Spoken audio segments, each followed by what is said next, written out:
What's up, guys? It's Paul from Theology, and I am back with you with another question I have to ask.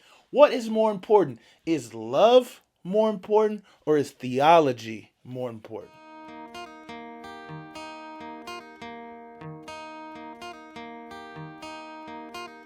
I'm going to tell you right now that they are equally important. It was a trick question. We need both. And I'll tell you how I know is because I have read First John.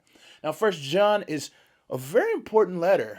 We often skip over it because it's so short. I think maybe it's like 26 verses. It's only one chapter. But in it, it's packed so full of knowledge.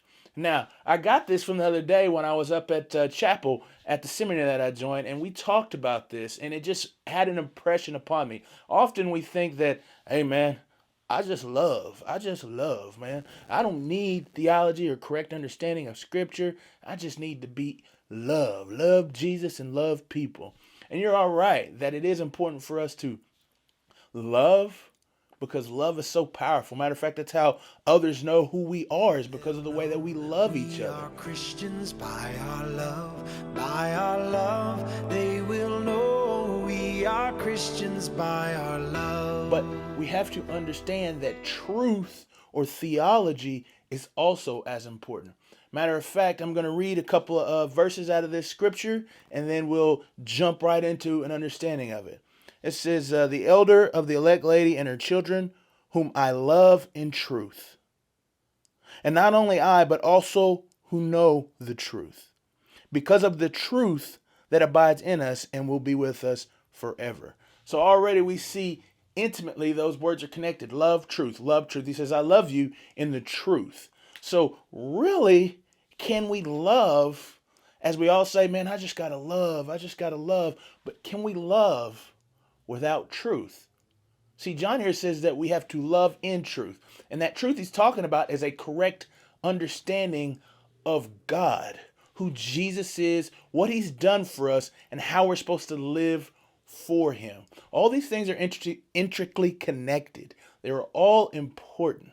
And so I'll tell you how I know that, because if we look further, let me show you. He says, I rejoice greatly to find some of your children walking in the truth, just as you were commanded by the Father.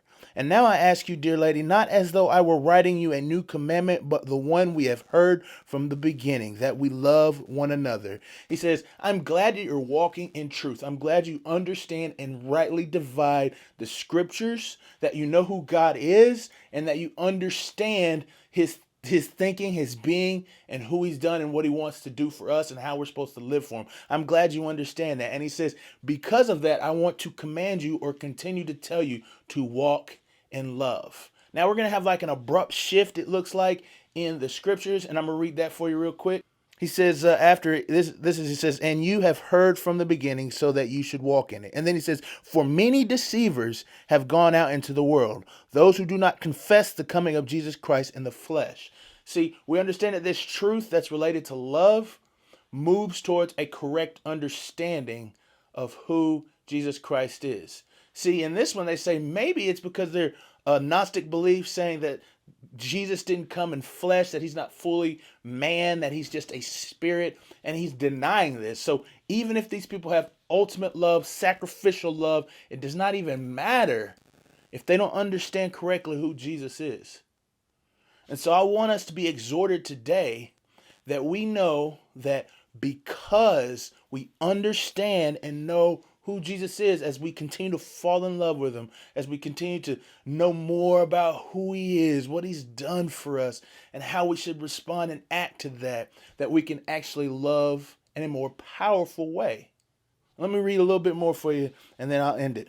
He says, if anyone comes to you and does not bring this teaching, do not receive him in your house or give him any greeting. John here stresses the importance of a correct understanding. Now, it is not without love, because in this love, a true love tells a person truly who they are, what they look like, and how they act. Just like if I was to see my wife and she had a big old booger in her ear, that'd be kind of messed up, but in her nose, and then I just go about my day without saying anything, and she asked me, hey, I feel like something's in my nose. Is there something in there? And you're like, No, I'm like, nah, I don't think so. Am I really loving her because I'm putting her out there in this world where she's gonna look crazy, people are gonna be laughing and snickering, and she's gonna be asking me, hey, why is everybody laughing? I'm gonna be like, I don't know, they just crazy, honey, they just crazy.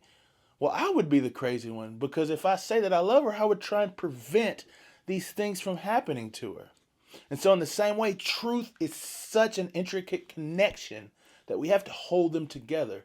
So, that's why theology is important. Now, I put a big stress on theology in this video, but understand that love is so important as well. Again, that is how the world knows us, is by the way that we love each other. That's how we testify to the goodness and the glory of God, is how we love each other. And it's not just us, because he says to the household, Paul says to the household of God, but also to everyone. And so this love transcends just the family of God and goes out to everyone. And that is how they come to know that Jesus is so good. So we got to understand rightly who Jesus is. And as we understand rightly who Jesus is, then we are able to love him more and realize what he wants us to do in our life. That's why John, when he says the truth, I'm happy to hear you in the truth. And then he says, I have another commandment for you, and that commandment is love. And then he says that we are to do those commandments or follow his commandments. And so understanding in God produces love for him and the brethren. And then love for him and the brethren produces an acting out or walking in that love for the brethren, because love is an action. Hey, I appreciate you guys for listening, and I just hope that if you have something good, you put it down in the comments. Let me understand and see what you see in the scripture.